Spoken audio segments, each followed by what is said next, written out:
All right. Afternoon. Afternoon. If you could put the computer away, please. I just prefer everybody do everything on paper in this class. Okay. A couple quick things before we get started.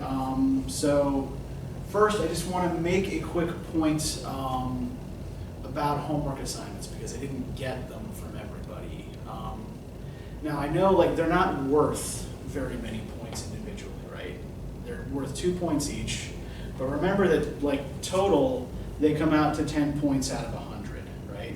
So if you're not doing the assignments, then you are dropping your grade by 1 full letter grade. Now, it is always going to be worth your while to turn in something, because if you give me something, you will get some points and some feedback, right? If you turn in nothing, you get a 0 and no feedback, right? So even if you don't think it's finished, even if you don't think it's good, right? Turn it in and you will get something. Okay, I do want to kind of go over some of the homework stuff today. I do also want to just kind of quickly, before we get started, make a note about what I'm expecting for next time, right? So I want you all to read chapter 2 for next time.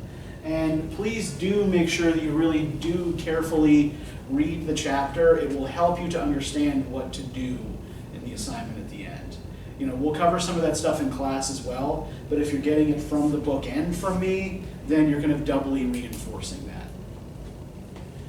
There are 2 things I want you to do in chapter 2 as well, and I want you to try to connect them to each other, right? So the first is the try this exercise on page 52. What I'm going to do is give all of you a short article, and I want you to pick some very small portion of that article, right? As small as a sentence, right? Where you think, there's a really important or interesting detail that reveals something about, about the essay. Maybe something the essay implies without necessarily stating clearly, right? You're going to time yourself. You're going to take 20 minutes, and you're going to do a free write, just picking apart that passage, right? Just anything you could think of about that passage that seems like it might be important, and you just stop when the 20 minutes are done, right? So there's no, word limit here. It's just it's not expected to be organized. There's just a time limit. Now then, you're going to take the work you did for the try this exercise, and you're going to write a slightly more formal 500-word essay, right? What you're going to be trying to do is find unstated assumptions and arguments in this article, right? So you're going to use the free writing as kind of scratch work to do that. You're going to upload that. And yeah, the big thing that we're looking for, one of the big things we're going to be looking for in pretty much everything that we do in this class is implication.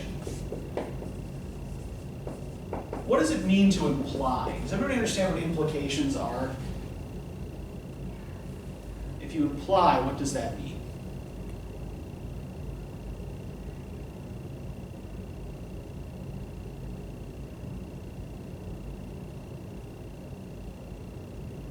Okay. So, implication comes from the Latin word implicare, which is a verb that means to fold in. And implications are things that, a speech, a piece of writing, any kind of piece of language, even an image, right, suggest without clearly stating. So implications are not the same thing as hidden meanings, right? They're there. They're not necessarily hiding, but they are not openly stated meanings, right? So implications are the kind of things that you have to work a little harder to get at.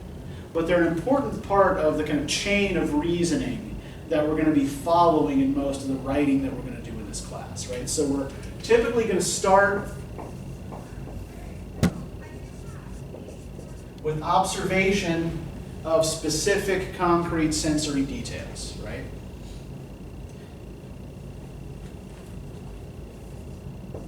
We're going to ask ourselves, right, okay, what do these details potentially mean, right? Which will get us to implications.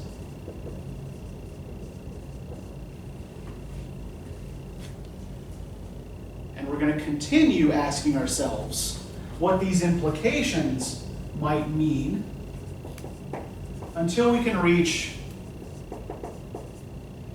some kind of more generalized conclusion, right, that we can maybe work into a thesis for a paper, right?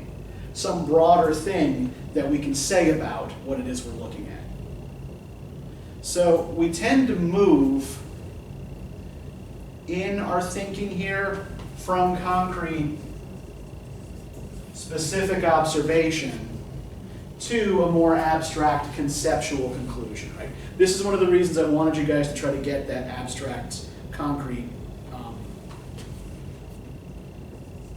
distinction down, right? Because our ideas begin in the concrete and work their way towards the abstract. So let's maybe practice this a little bit. What I'm going to give you is the dress code of the unpleasant private school that I went to. So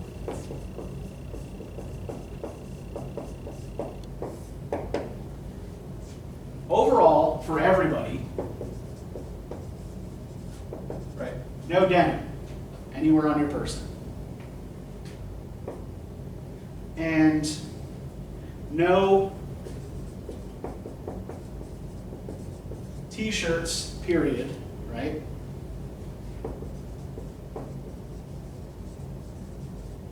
No sweaters.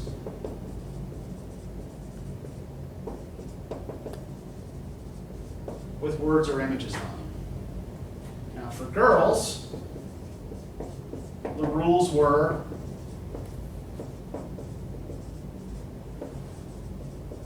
no skirts above the knee,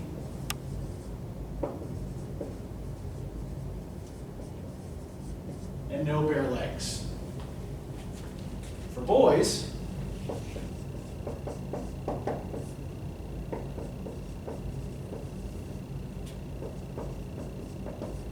we had to wear blazers and ties. We had to wear slacks. Oh, and no one was allowed to wear sneakers.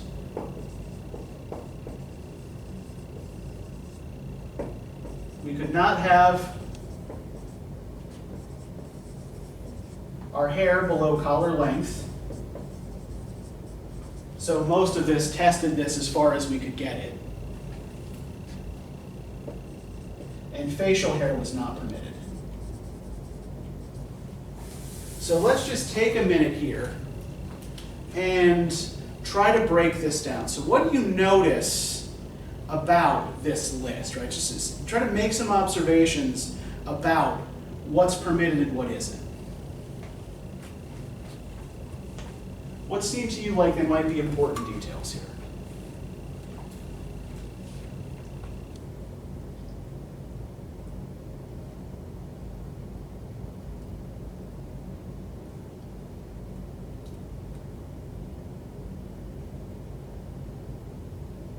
There's certain things that girls can't do or boys can't do.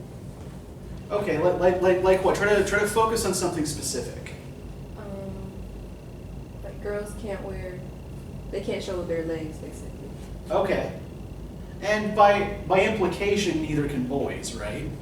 Right. Since we all have to wear slacks.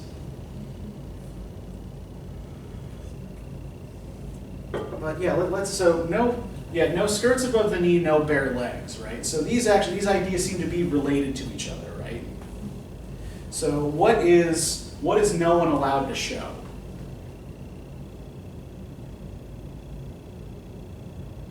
If we're taking all of these rules together.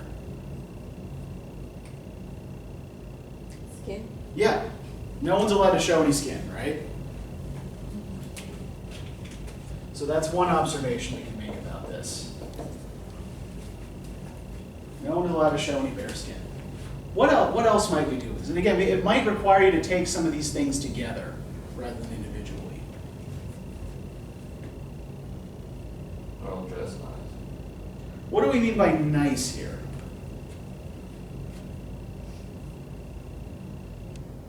Professional attire. Okay, yeah, that it kind of, yeah, that it mirrors what we tend to think of as professional attire, right?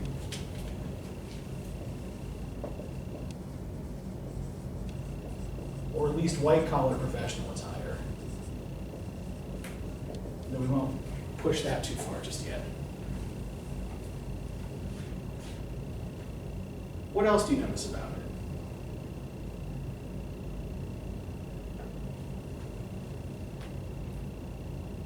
You can express yourself. Pardon? You can't express your personality. Okay, yeah, that's individuality seems to be frowned upon here, right? Okay, yeah. Yeah, there's little space, or not much space, let's say, for individual expression.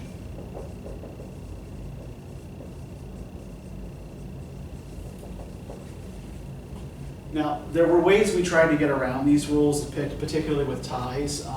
Initially, there were no real rules about what kind of ties you could wear. I am actually sort of responsible for that getting changed. There was no explicit rule against wearing a tie with a bad word on it. So, yeah. Then there was. Okay, what else? What else do you notice here? Just keep going. You guys are doing great.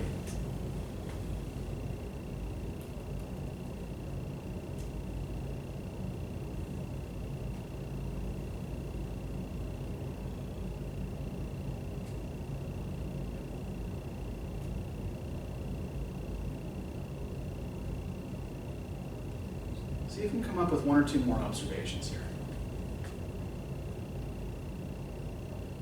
And no hair before or below the collar length for the guys, and then the girls, it's not, I guess.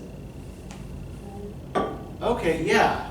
So let's think of it, like, why would there be a long hair rule for boys but not for girls?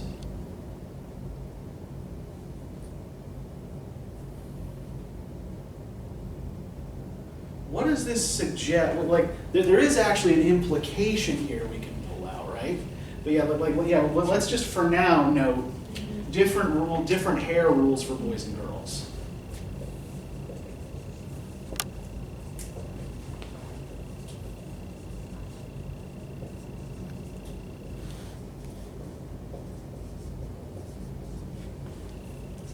All right, see if you can come up with one more.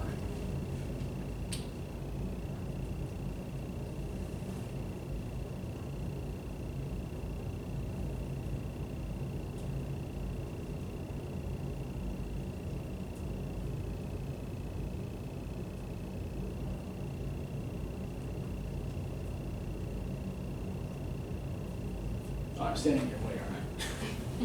I'm standing right in front of it.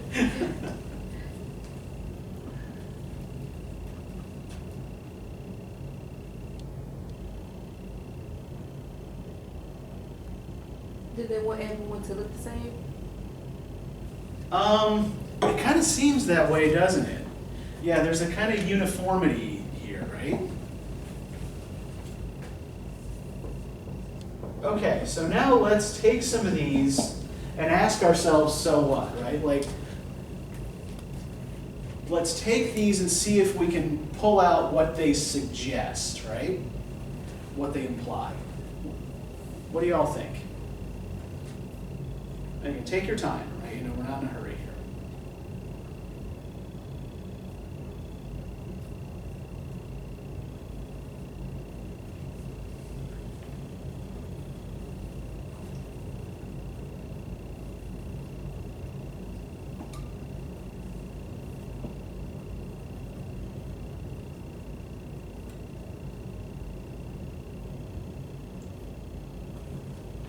And again, it might help if you take some of these things together rather than on their own.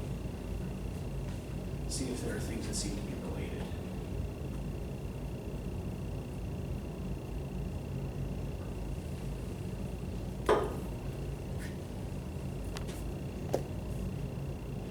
by the way, as I'm looking at it, does anybody still need the textbook? Okay, I'll send you a PDF of chapter 2.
My mind's in blank right now.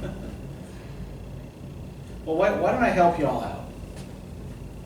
Let's maybe think about the different hair rules for boys and for girls, right? Boys can't have long hair, but girls can. So what's suggested by that? Like maybe about the school's attitude towards gender roles?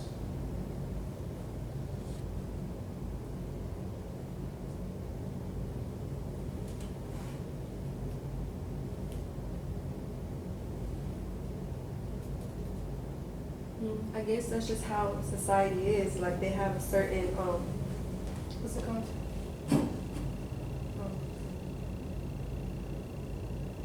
I just lost it. It's something that's called Uh-huh. Okay, I think this does tell us a little bit about the worldview of the school, right? That it's societally normal or more normal, right, for women to have long hair than men. Yeah. So we can say here that there's a kind of like conservative attitude towards gender, right?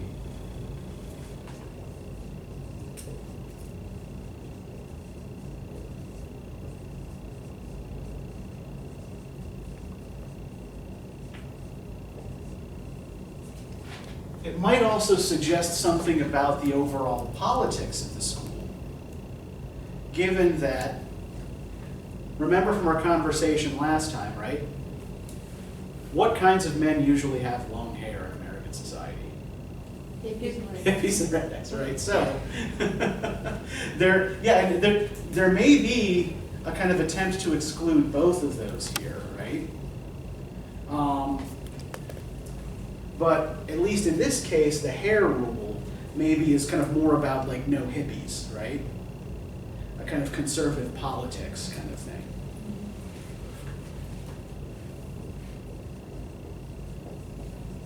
There used to be there was a pizza place in the town where I grew up. It was called the Victory Pig, and they hated hippies, and so they would not serve men with beers. You could get takeout, but you couldn't sit in the dining room. They just let you sit there for hours without seating you. Okay, so does everybody have a better sense of like kind of what I'm asking you to do now? Okay, cool. So let's. So why don't you try with a couple of these?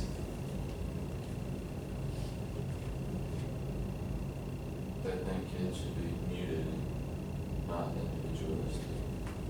Okay, there's an attempt to kind of mute your personality here, so something kind of conformist. Okay, good.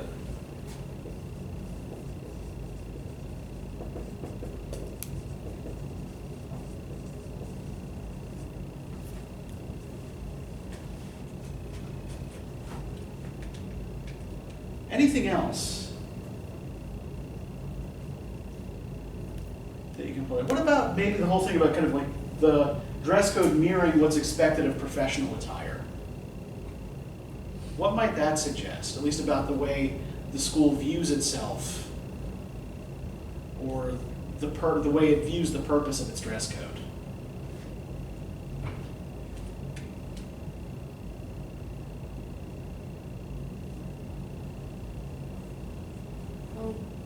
I don't know if it's gonna be right or not, but I know some schools think that if you dress professionally and in a more groomed way, you have a better chance of not getting a better job, Uh-huh. but being more like finishing.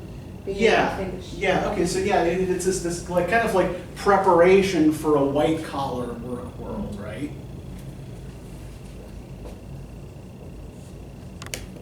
Good. You guys are doing great.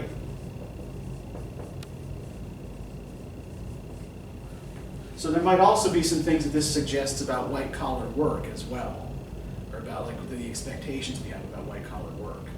Now, what about the whole no skin thing? No one showing any skin.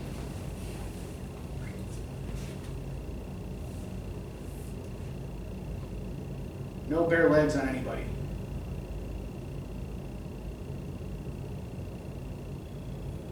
What might that be about?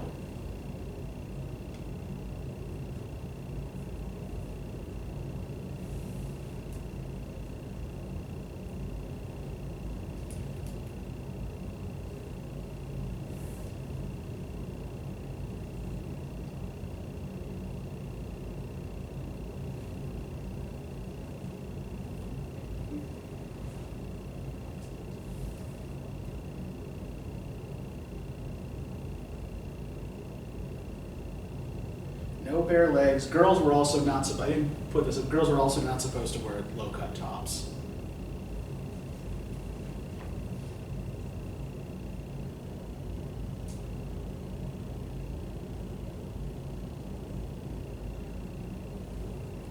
What do you think this rule is about, or what this rule implies?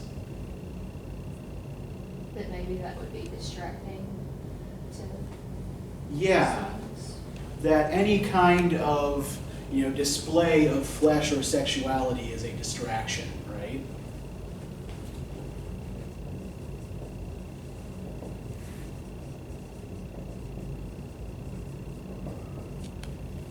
So if we just try to make everyone look as much like boxes as possible, then this is not a problem. And there's one more thing up here that I just want to kind of pull out for a second, because I think we can do some interesting stuff with it. What do you think is going on with the no denim rule specifically?